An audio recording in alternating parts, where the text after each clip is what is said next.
é da segurança pública. A minha sobrinha foi violada anteontem no Zango. Encontramos o cubano despido, aquilo deu-me muita revolta. O teste não pode dar positivo porque eu não lhe fiz nada.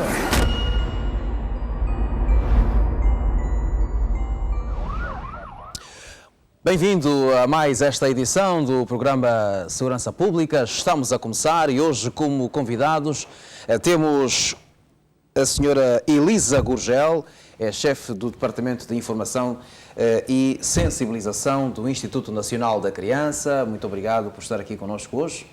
Obrigada eu, boa noite e obrigada pelo convite. Ora bem, temos também o inspetor-chefe Mateus Rodrigues, porta-voz do Comando Provincial de Luanda da Polícia Nacional. Boa noite e bem-vindo. Boa noite, Coso. Boa noite, estimados convidados. Boa noite, telespectadores. Muito obrigado. E do meu lado esquerdo está o Dr.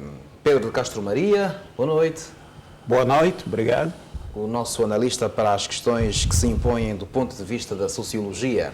E temos também, deste lado, o Dr. Itiandro Slovan Simões, jurista. Boa noite e obrigado por estar aqui hoje mais uma vez. Boa noite. Um homem de 40 anos de idade é acusado de ter violado uma menor. Aconteceu no Zango, em Luanda. O suposto pedófilo é de nacionalidade cubana e há 7 anos reside no nosso país. O assunto já está a ser acompanhado e averiguado pela Polícia de Investigação Criminal. 18 de março de 2015. Redação Central da Televisão Pública de Angola. Coordenação das Operações Especiais, Segurança Pública. Bom dia, bom dia. É da segurança pública. Sim, por favor. Denúncia. A minha sobrinha foi violada anteontem no Zango pelo um senhor estrangeiro, um cubano. Nós não podemos deixar isso acontecer.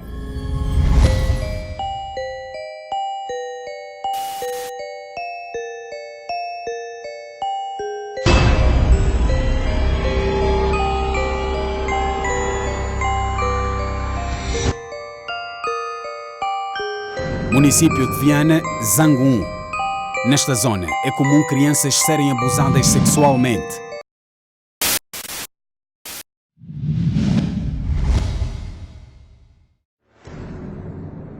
Estas meninas são 2 de 4 crianças que supostamente foram aliciadas por um homem de 40 anos. Nós estávamos na casa da minha colega que foi operada.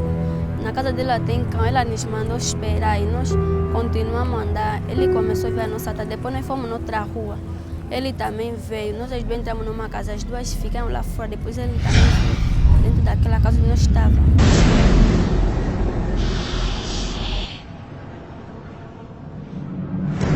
Esta é a mais nova das 4. Ela tem 10 anos e por pouco também seria abusada.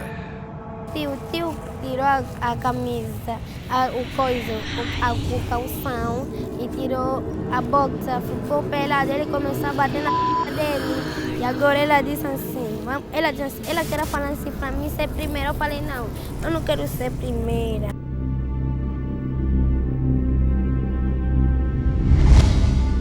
Tudo aconteceu no dia 17 de março, nesta casa inabitada por volta das 15 horas. A mais nova do grupo escapou das garras do suposto pedófilo, mas a sua amiga de 12 anos de idade, não. Ela foi mesmo violada. Levantou a saia, começou a me dar do golpe, depois ela começou a gritar.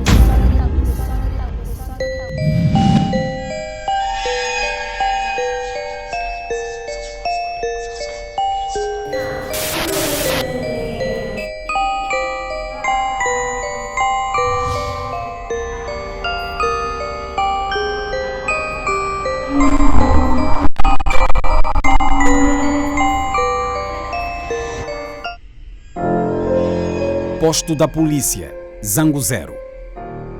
Suposto pedófilo, nacionalidade cubana, 40 anos de idade, camionista e residente em Angola desde 2008. Não é casado e nem sequer tem filhos. A minha versão é que eu estava aí no bairro do Zango 1, estava para entrar numa casa, a menina estava a me seguir, entrou a mim atrás, ela estava na sala, eu estava lá no no corredor. Eu estava assim, tipo que estava assim agachado para cagar, estava assim com isso. E a miúda estava na sala. Quando entrou, ninguém nos viu. Em nenhum momento eu me mexi porque ninguém também nos viu que estávamos a fazer nada. Algumas fontes revelam que os exames confirmam que a menina foi de facto violada, mas não tivemos acesso ao resultado. Não é assim, não é assim. Eu não lhe fiz nada. As provas, o teste não pode dar positivo porque eu não lhe fiz nada. Não pode ser possível. Testemunha. Encontramos o cubano despido, a menina, uma das meninas, já aquela que tem 12 anos, lá dentro com ele, já tinha feito o trabalho naquela menina, faltavam as outras 3 meninas. Na verdade, esta senhora foi das primeiras a ouvir o grito das menores. Segundo ela, não tem nada contra os estrangeiros, mas reprova atitudes como estas. Aquilo deu-me muita revolta, porque tem angolanos presos por isso. Quanto mais um estrangeiro veio procurar um dinheiro, que faça. Mas mexer com as crianças, não. É isso que me fez revoltar. Eu vi que a menina é minha filha. É só isso. Dor de mãe. Ela está sentindo dor, porque ela só está a dormir. Para falar, só nem eu que. Está me doer. Você como mãe, ou como fosse uma pessoa qualquer, sente. Eu vi que a menina é minha filha. Ela está sentindo dor. Vamos agora partir para os argumentos que se impõem a este caso. Inspetor-chefe Mateus Rodrigues, porta-voz do Comando Provincial de Luanda da Polícia Nacional. Como é que está o processo neste momento? Antes de dizer que o que ouvimos e que presenciamos nessa peça que foi exibida são, portanto, informações que a princípio chocam qualquer pessoa, né?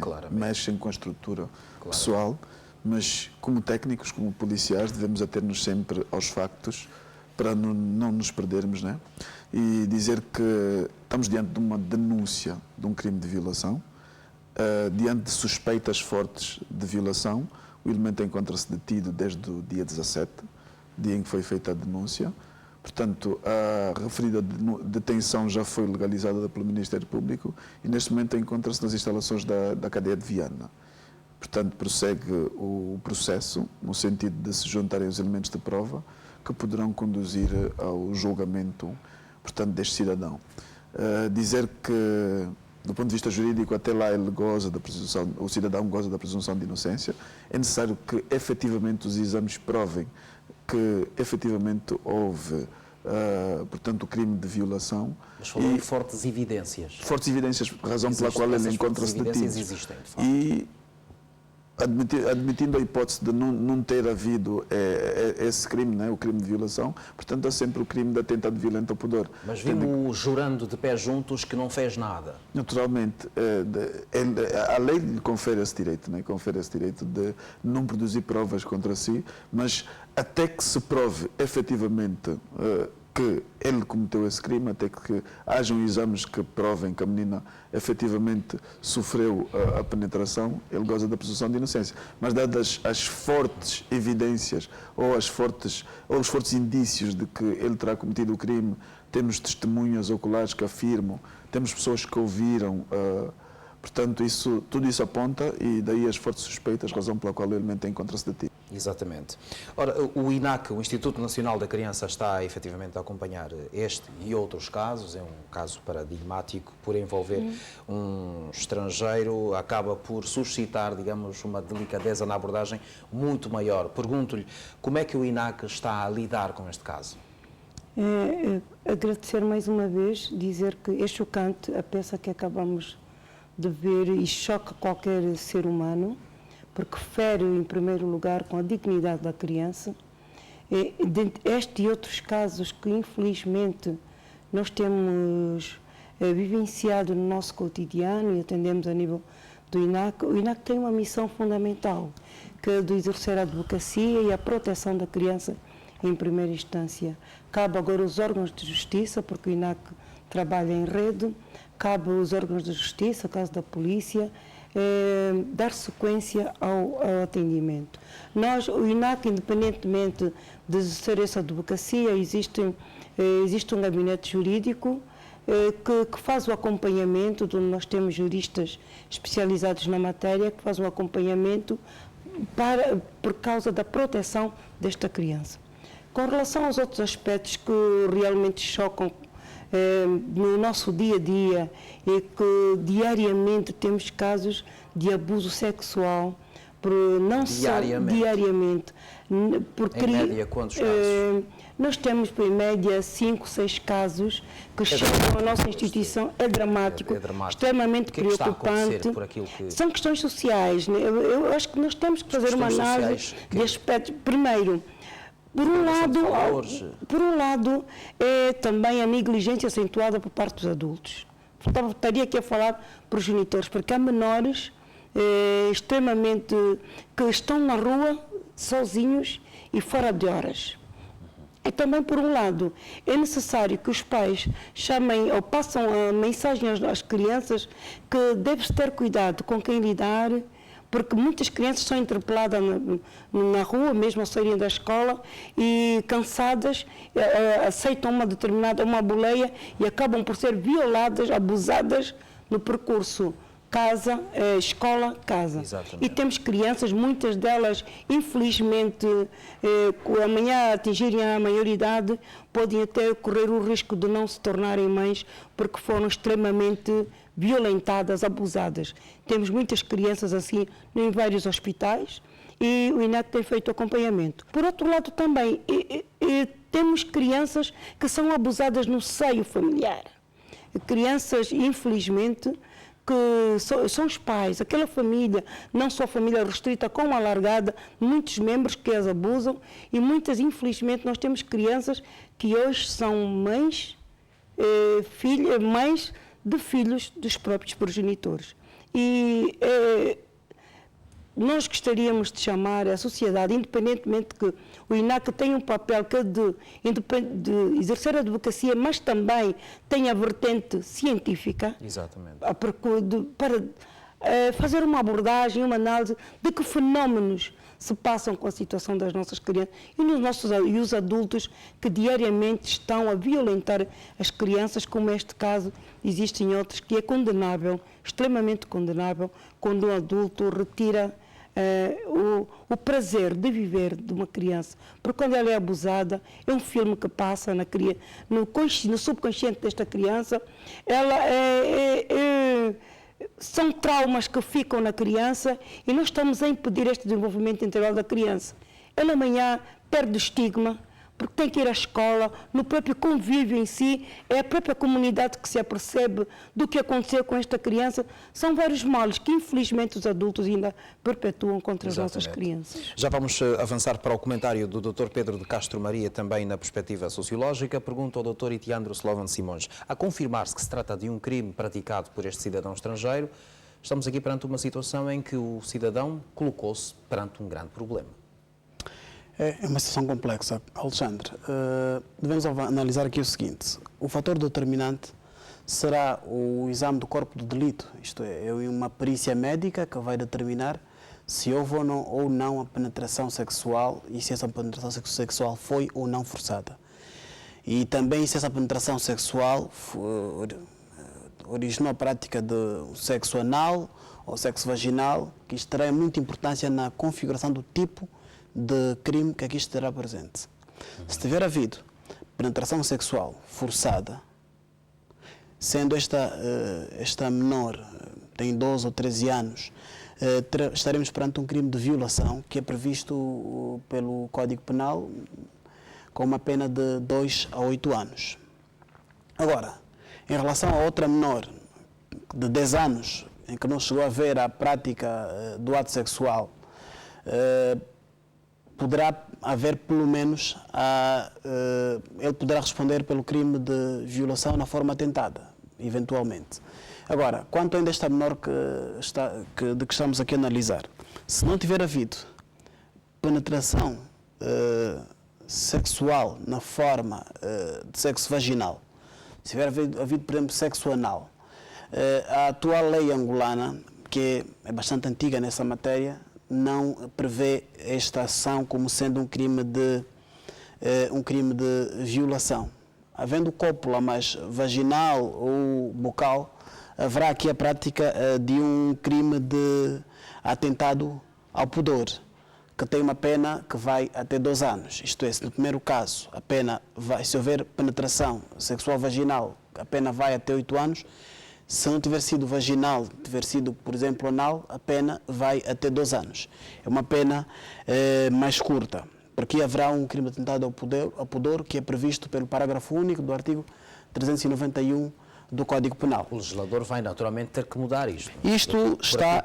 Sim, esta é uma concepção muito antiga do direito. O anteprojeto do Código Penal vem estabelecer para estes casos 2 tipos de crimes.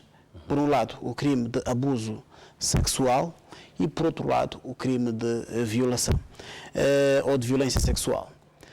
Ambos... E qual é, digamos, a consequência jurídica que o anteprojeto sugere? Bem, para o abuso sexual, qualquer ato sexual praticado com uma menor de 14 anos, quer tenha havido consentimento ou não, no futuro Código Penal será considerado como sendo um crime. Agora, no atual Código ainda não acontece assim. Temos aqui um limite que é dos 12 anos. Dos 12 em diante, deveremos analisar se a menor é virgem ou não. Se for uma menor virgem, ainda que tivesse havido consentimento, haverá aqui um crime de estupro. Agora, se não for menor, deverá verificar-se se houve ou não violência.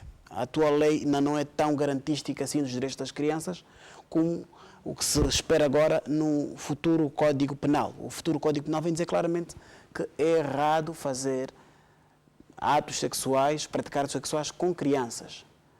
A partir, qualquer criança, quer consinta ou não, que tenha até 14 anos, não poderá praticar atos sexuais no futuro Código Penal. Agora, uma questão também importante aqui a dizer-se, as pessoas em casa devem estar aqui a referir-se, mas as miúdas também não deviam estar a andar sozinhas, são assanhadas. Há muito a tendência nos crimes sexuais de se vitimizar a criança. A criança não é a culpada, é a vítima. Nem o facto de estar a andar a altas horas da noite ou o facto de estar a andar com roupas mais ou menos curtas serve para desresponsabilizar o agressor. A culpa é do agressor e esses fatores não podem ser usados para desresponsabilizá-lo ou para tornar o seu comportamento menos errado. Isto é uma questão muito importante que se deve dizer. A culpa não é da vítima, a culpa é do agressor. Agora, outra questão também que é importante às pessoas, não é, nestes casos sempre, é de analisarem os sinais. Há formas de identificar a prática de crimes sexuais. De facto, conforme já foi dito aqui há bocado, os crimes sexuais acontecem muito mais vezes do que nós pensamos. Só que, como acontecem no meio familiar, geralmente os agressores são parentes que tenham uma ascendência face aos menores. É aquele tio que cuida da menina, é aquele primo que mais fica lá em velho. casa, aquele primo mais velho, é às vezes aquele pai, aquele padrasto. Isto acontece muito dentro das famílias e pronto, as pessoas escondem este crime. Infelizmente, os dados estatísticos são muito menores do que a realidade. Agora, os professores, os vizinhos, são das pessoas que conseguem muitas vezes identificar os sinais. Há sinais físicos, há sinais sexuais, há sinais comportamentais. Há sinais físicos como, por exemplo, a dilatação do ímen, as doenças sexualmente transmissíveis, dores na região abdominal ou na região genital. Há sinais sexuais também, como o facto, por exemplo, da criança ter, por exemplo, se for um rapaz, uma masturbação excessiva. Poderá denotar aqui sinais de abuso sexual ou ainda casos em que as crianças denotam um conhecimento sexual muito avançado para o desenvolvimento físico e intelectual que aquela criança tenha, ou quando ainda tenha um comportamento sexualmente explícito. E também há os sinais comportamentais. Nós às vezes vemos crianças que se isolam muito. crianças que fogem de casa, crianças que estejam em estado de depressão, que tenham tendências suicidas, crianças que têm um baixo rendimento escolar de um momento para o outro. São sinais que, vistos isoladamente, poderão não significar nada, mas vistos em conjunto, poderão servir de alerta para que os pais, para que os educadores, os vizinhos possam verificar que talvez haja aqui um possível crime de abuso, um crime sexual. Exato. Agora, no caso que verificamos há bocado, foi uma tia que fez a denúncia e fez bem ao segurança pública, denunciou este crime para protegermos as crianças. Muito bem. O doutor acabou a sua argumentação jurídica sobre este facto? Sim, sim. Ok. Doutor Pedro de Castro Maria, a sua avaliação a este caso? Nós, inclusive, viemos de uma cultura, não é? A nossa herança cultural nos aconselha que, independentemente da criança ter alguma relação familiar, qualquer outra que seja, que nos torne próxima a elas, nós devemos dar proteção à criança, em qualquer circunstância. Quando um adulto, e em alguns casos, inclusive adultos com alguma reputação na comunidade, no seio familiar, praticam atos como esses, é de inteira repulsa por parte da comunidade, por parte da sociedade. Nós estamos aqui diante de um caso que, como reconheceu o inspetor-chefe Mateus Rodrigues, que trata-se de um estrangeiro, e mesmo as pessoas que foram ouvidas falando do caso na comunidade sublinharam esse facto.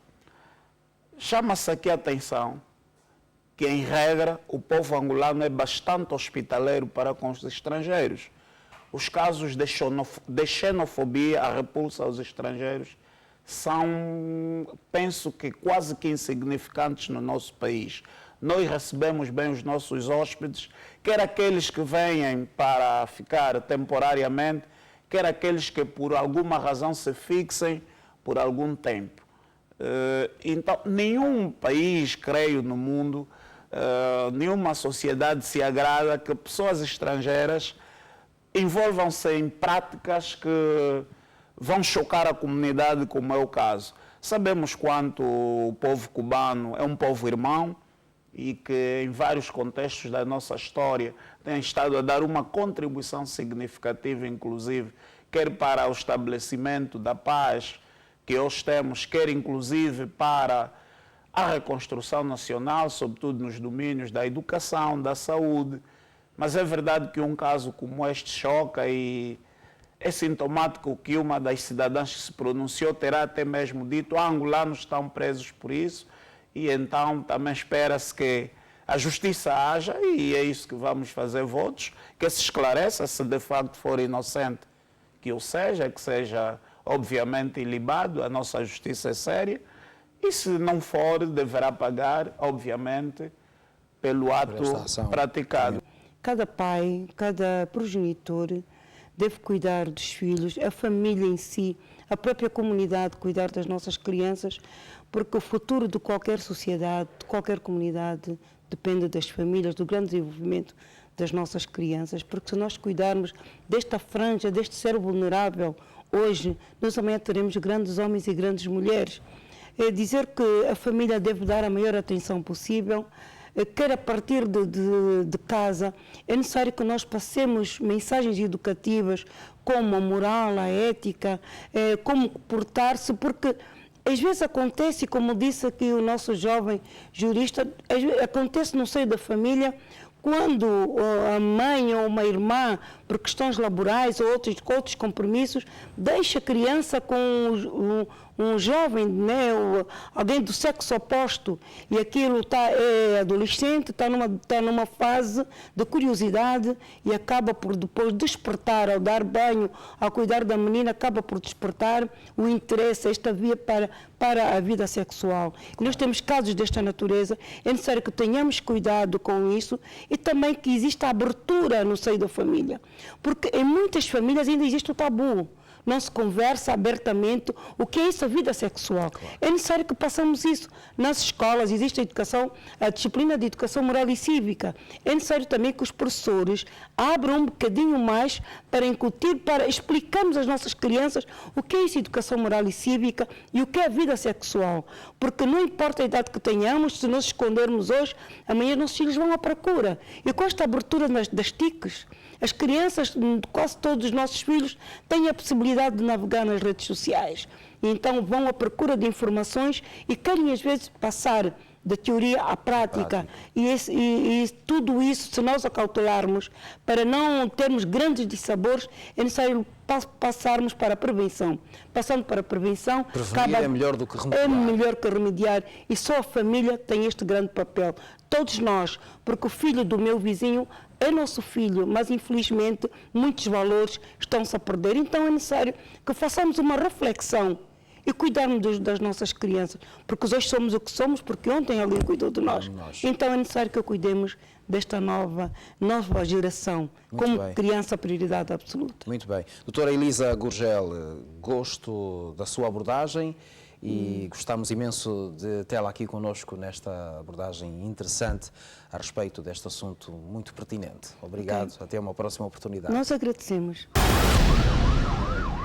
Mais um negócio de contrabando ilegal de combustível foi abordado pela Polícia Nacional. Aconteceu no município de Cacoaco, aqui em Luanda, mais concretamente no bairro Ndala Mulemba. Desta vez foram 25 mil litros de gasóleo e 123 mil litros de Jet B.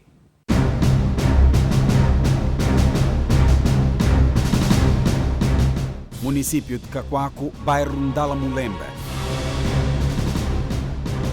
19 de março de 2015, 22 horas. A Polícia de Investigação Criminal entra no bairro com o objetivo de desmantelar contrabandistas de combustíveis. O local está identificado, mas a comunicação entre eles é rápida e a polícia não encontra os responsáveis. Eles fugiram, mas as provas ficaram. No dia seguinte, nasce o sol e os responsáveis do negócio não aparecem. Percebe-se que o combustível é armazenado em 2 quintais. Um deles é este, um local espaçoso com uma área de 70 metros de comprimento e 50 de largura. Ainda no quintal, eletrobombas, bidões, tamborões, geradores e, claro, muito combustível. Só aqui, por exemplo, tem 18 mil litros de Jet B. Mas não é tudo. O outro quintal é ainda maior. Tem 100 metros de comprimento e 30 de largura. Aqui encontramos 25 mil litros de gasóleo e 105 mil litros de Jet B. Repare nestas mangueiras. Elas são usadas para misturar jet e gasolina. A mistura dos 2 combustíveis dá a impressão de que se trata apenas de gasolina. E é claro, eles duplicam o produto para obterem mais rendimento financeiro.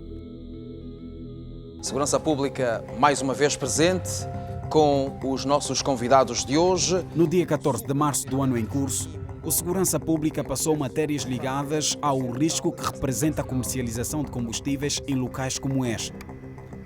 Os nossos comentaristas refletiram sobre o caso. Esse tipo de negócios, normalmente, por ser ilícito, não podem ser declarados, não são negócios declarados ao Estado. Não sendo declarados ao Estado, incorrem também na evasão fiscal, não é verdade? Exatamente. Sim, o negócio coloca em risco a integridade física dos outros. Mas não é só isso. O meio ambiente também sofre. Enquanto isto, a polícia investiga o paradeiro dos responsáveis para serem responsabilizados judicialmente.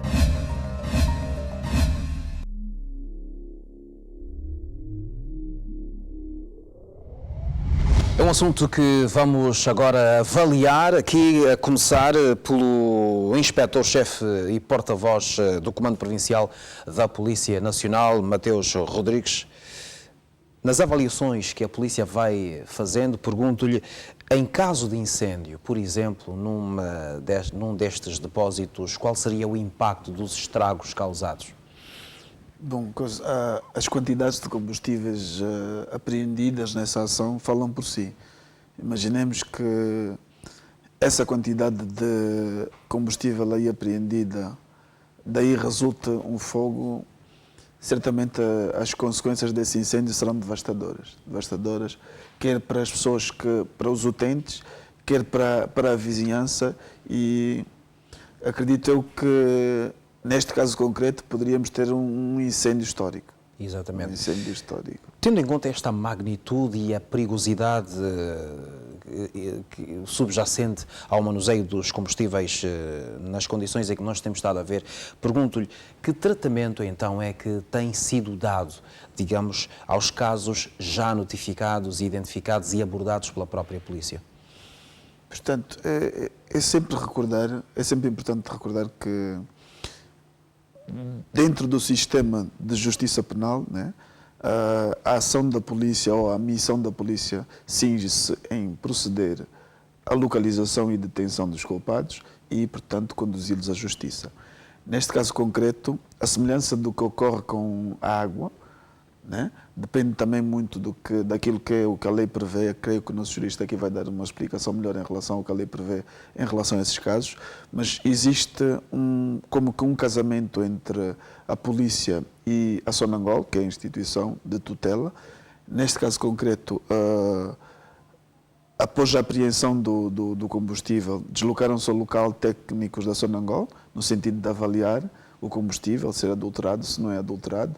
A ser adulterado é destruído, deve ser destruído, porque está impróprio para o consumo, e a ser ainda bom, né, ou a ser ainda próprio para o consumo, portanto, avalia-se, procede-se à comercialização e os fundos revertem, portanto, a favor dos cofres do Estado. Em relação ao tipo de crimes que foram praticados, há desde logo a venda de um bem que é fraudulento, para enganar os compradores. Temos também a agressão ao ambiente, que aqui no caso é previsto também pela nossa legislação, como sendo mais um dos crimes a ser praticado.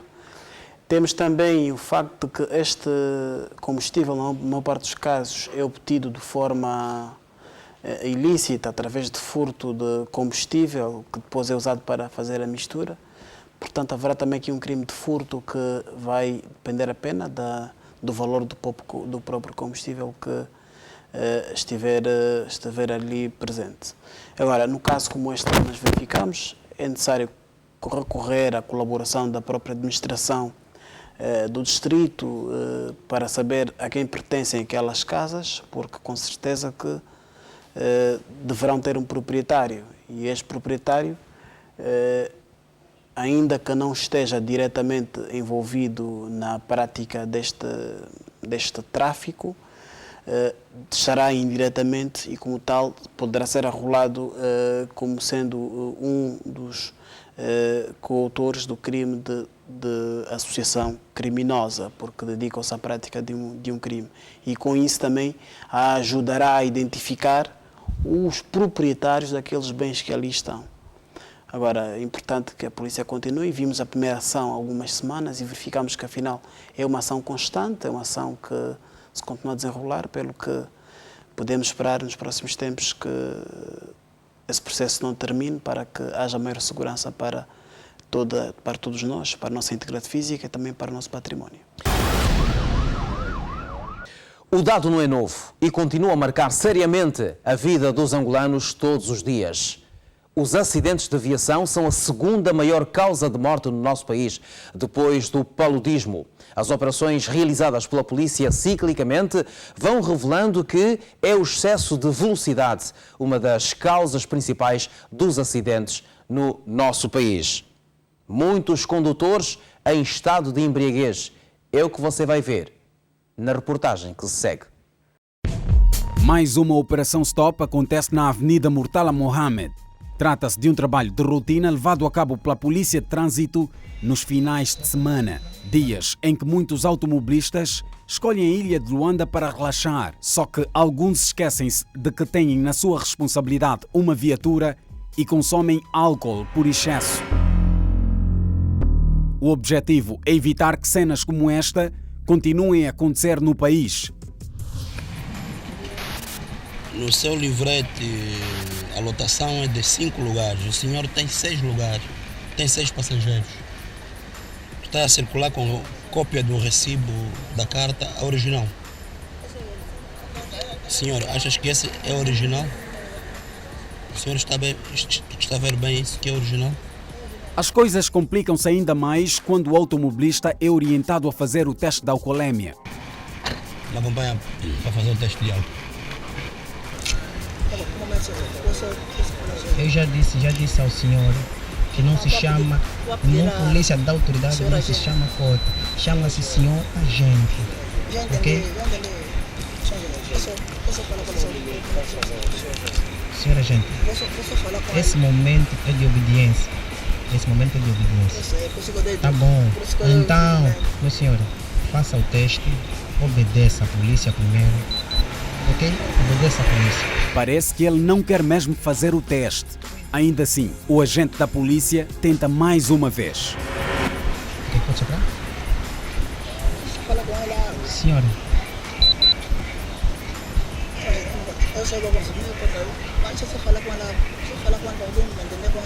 É, está claro. Ele não quer mesmo ser submetido ao teste da alcoolemia. Senhora, vou pedir mais uma vez ao senhor, com todo respeito, vai soprar o bafômetro? Então sopra, faz favor. Pode soprar. Depois de ser conduzido à viatura da polícia, chega o agente que o interpelou, insiste no mesmo assunto e o condutor volta a negar. Ele não quer mesmo fazer o teste, mas desta vez assume que consumiu álcool. Eu não convidei o senhor a fazer o teste naquela hora. O senhor se negou a fazer o teste, por quê? Não dá. Estou a perguntar ao senhor, já podemos fazer o teste? Então vamos fazer o teste.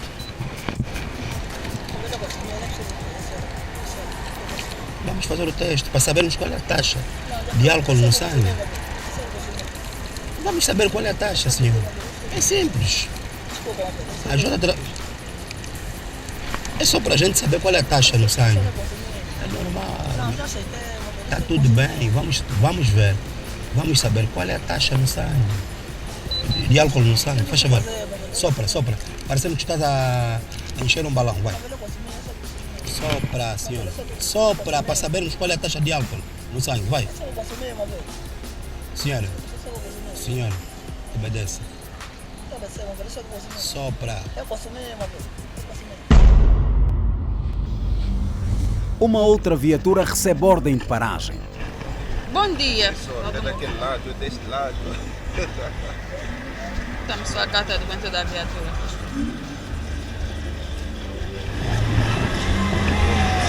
O colega já me chamou a atenção. Esse documento, eu a semana passada, antepassada, estive lá, não estava pronto. E eles não carimbaram. Nessas situações em que o verbete encontra-se fora do prazo, nesse caso é o documento da viatura, nós como autoridade somos obrigados a reter a viatura. O condutor tem o verbete caducado há 2 dias e justifica o facto. Vocês exigem demais de nós, né? E não exigem das obras públicas. Têm um prazo de 1 mês. Veja o tempo que esse documento está aí, né? E veja o porquê que esse documento não está pronto. Vocês exigem de nós, mas não exigem de todas as coisas. Isso é que nos deixa um bocadinho tristes, está percebendo? Porque vocês só pressionam de um lado e não pressionam do outro. Ele consegue convencer o polícia em serviço. Em vez de ter a sua viatura apreendida, recebe apenas uma advertência. São 2 dias. Vamos atenuar o senhor. Mas vou passar o mesmo conselho, se calhar que o colega já passou. Não é por mal. Eu tinha que voltar e cruzar com vocês, certo? Não é por mal. Então, aconselho os senhores ir para lá meterem um novo carimbo. Vou faltar o serviço mais uma vez. Ok. Uma pessoa chega lá, leva quase 2 horas para ser atendido. Ok. E no fim, muito obrigado. Ok. Bom dia para o senhor. Para si também. Obrigada. Obrigado. Ok.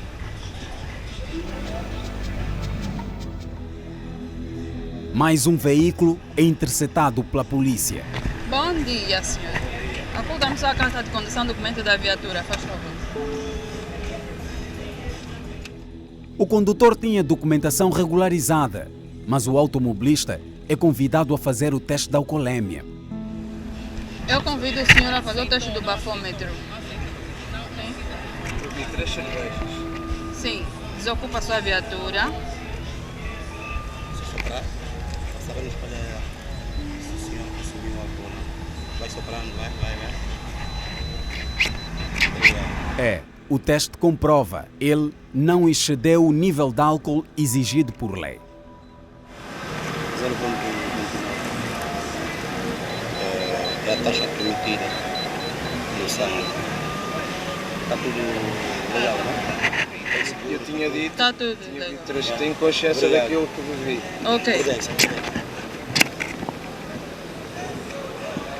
Mas eu aconselho o senhor, quando está a conduzir, não faça uso de bebida alcoólica. Mas está a ver que eu tive consciência que lhe disse. Bebi ao longo do dia, não foi agora, ao longo do dia. Tá bom. Muito obrigado. Ok. Resto de um bom dia. E bom dia para o senhor também.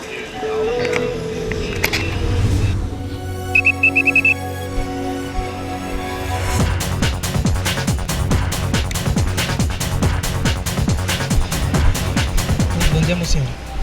Com todo respeito à documentação, por favor. De seguida, o passageiro ao lado faz uma questão ao polícia em serviço.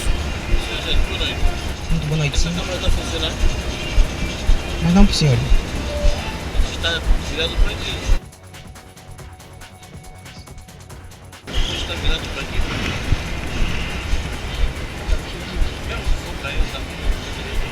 Tem direito de... A verdade é que tanto o motorista e a sua viatura estão devidamente documentados. E outra, ele não consumiu bebida alcoólica. Ok, o suficiente. Ok. Senhor... deu 00. Nossa máquina, nosso aparelho mostra que o senhor não fez o consumo de álcool. E desejamos uma continuação do bom dia. E quando tudo parecia que acabou, o passageiro ao lado faz mais uma questão ao polícia.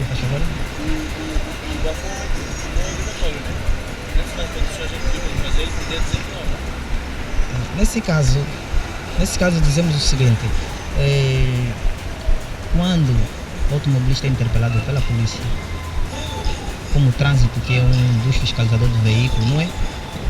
O artigo 4 do Código de Estrada diz que você deve obediência ao agente da autoridade. Então, nesse caso, a polícia, quando pede ao condutor para fazer o teste de alcoolemia, no nosso que chamamos o aparelho de bafômetro, não é? Então, deve fazer. Quando não excede, o próprio condutor não aceita fazer o teste, já incorre no artigo 4, que é desobediência. Desobediência às autoridades. Não percebi? Não, mas nesse caso, como condutor, ele sabe que no exercício da condução não deve-se fazer o consumo de bebidas alcoólicas. Não se percebe o que ele realmente quer. Agora, por outro, eu como passageiro, Sim. agora Não, nesse momento você não pode fazer o teste do bafômetro, porque você não está a dirigir nenhuma viatura. Porque eu bebi. Eu nunca fiz esse mal, tá vendo? Ok. Tem uma continuação do bom dia, ok? Obrigado.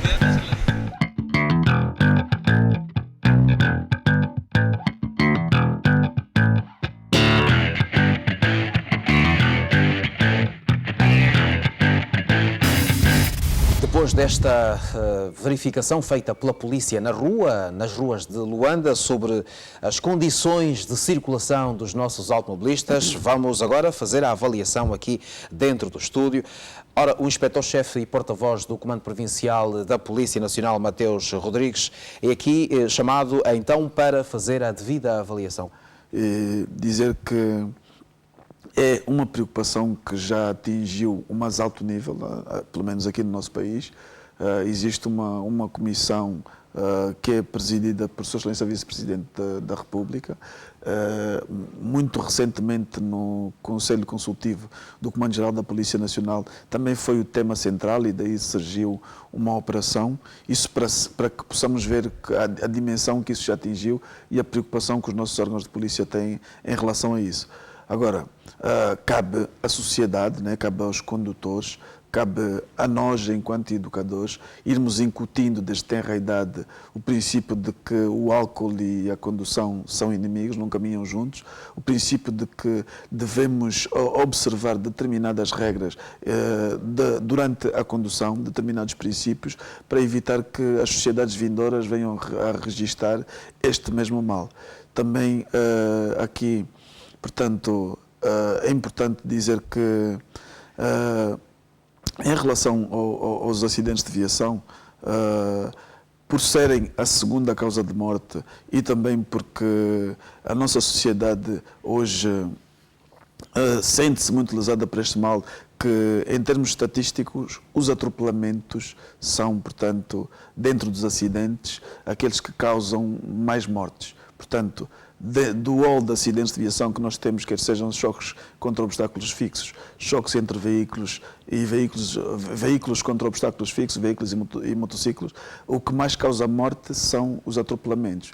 Portanto, devemos prestar a nossa atenção não só aos condutores e motociclistas, mas também aos peões. Devemos também educar os peões em relação à postura que devem ter nas passadeiras, em relação ao facto de, durante as noites, fazerem-se a via pública com roupas que permitam a visibilidade. Portanto, é ainda muito trabalho a fazer, exatamente, mas isso demonstra aquilo que é a preocupação da polícia em relação ao assunto. E o Segurança Pública tem um bocado esta missão de ajudar a orientar a sociedade. A polícia realiza as suas operações, são periódicas, os períodos tendem a ser muito curtos. Pergunto-lhe, por aquilo que tem sido a análise feita pela polícia, estas operações estão a produzir resultados junto dos automobilistas, particularmente?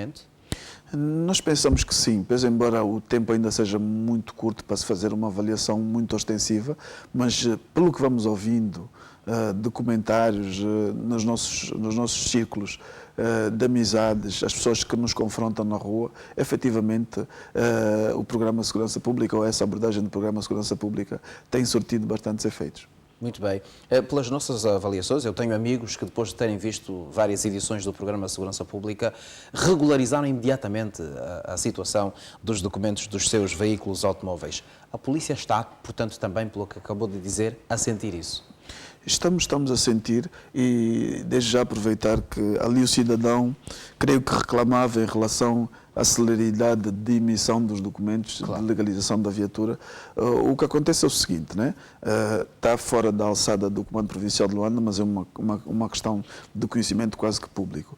O cidadão, quando vai à Aviação e Trânsito para renovar o seu documento, se eventualmente o seu documento não estiver pronto, né, eles procedem à revogação do documento. O que não pode é o cidadão não ter o documento em dia e depois acusar o governo, ou acusar quem quer que seja de que não tem, estar a atrasar na produção dos documentos. Se não tiver o documento pronto, ele passa de um carimbo que revalida o documento por mais um período. E, portanto, não há razões de andar com documentos desatualizados? Não há, efetivamente, razões.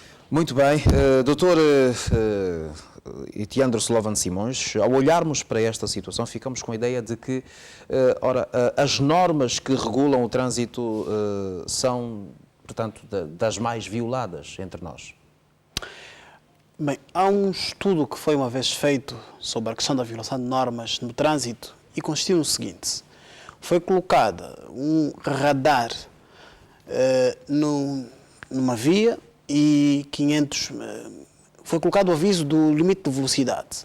E num dos pontos colocou-se o radar visível, com o aviso de que havia o radar, e num ponto mais atrás não se colocou nada.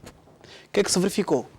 Os motoristas excediam a velocidade do primeiro ponto, mas no segundo abrandavam todos.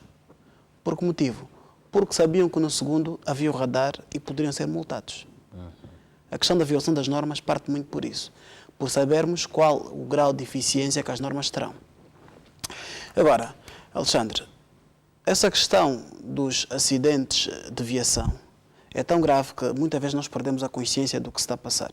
Mas só para ter ideia, só em 2012, em termos de danos materiais, foram avaliados danos diretos, não estou a falar do indireto, danos diretos, cerca de 1.138.379.000 kwanzas só de danos diretos.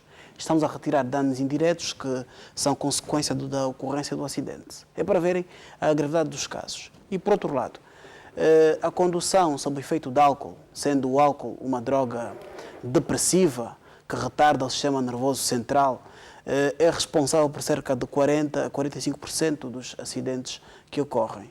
Enquanto que a condução em excesso de velocidade é responsável por cerca de 70% a 75% dos casos de acidente. Aliás, isto está também provado o seguinte, os acidentes geralmente acontecem numa faixa etária dos 18 aos 24 anos e geralmente ao fim de semana e à noite e mais ainda, quando um passageiro em início de atividade conduza com os seus pais, por exemplo, tem mais cuidado. Se for com os amigos, há mais propensão para ocorrer acidentes. E sobretudo se esse condutor em início de atividade for um indivíduo de sexo masculino, um jovem.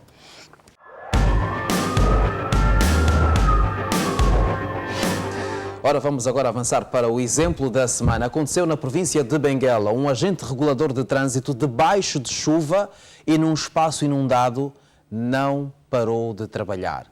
Veja a seguir.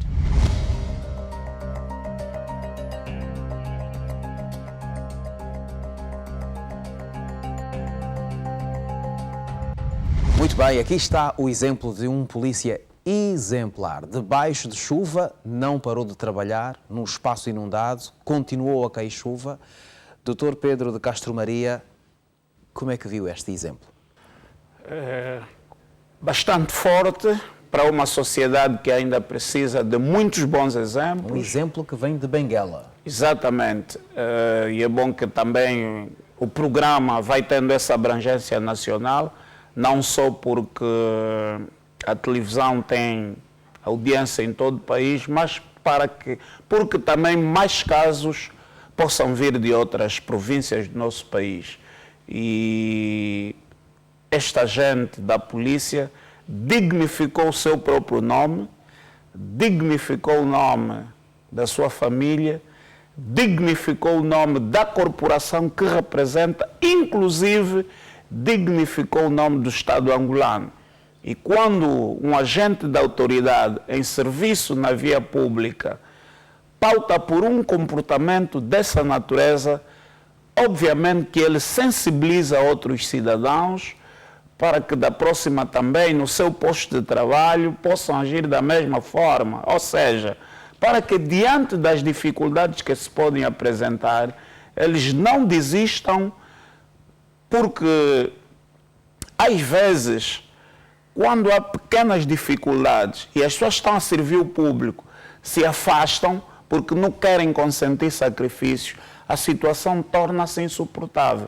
E nós sabemos claramente que quando há chuvas, como por vezes o trânsito se torna caótico, e se o agente da autoridade se retira do local simplesmente porque não pode molhar, imaginemos depois o que pode ocorrer. Há mais riscos de acidentes, estamos aqui bastante preocupados porque o nosso país tem conhecido um número bastante considerável de acidentes, provocando prejuízos humanos e materiais elevados.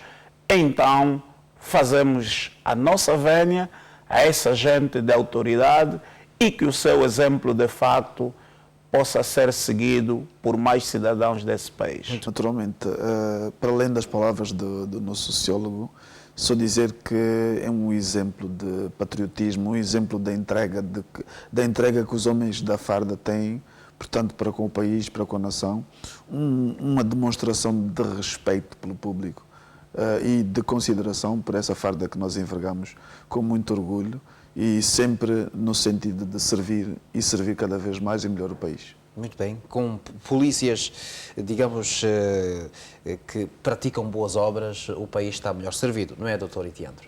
É verdade, é um espírito de missão que foi demonstrado e que devemos aqui reconhecer, tem havido uma evolução positiva na atuação da polícia que revela um maior reforço e uma maior credibilidade do nosso Estado.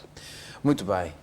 Aos nossos convidados, nós vamos aqui endereçar os nossos melhores agradecimentos. Assim que nos esteve a acompanhar, também aceito o nosso melhor abraço. Voltamos daqui para uma semana e nós esperamos que até lá você seja sempre o continuador das boas obras e dos bons exemplos. Bom final de semana, até à próxima semana.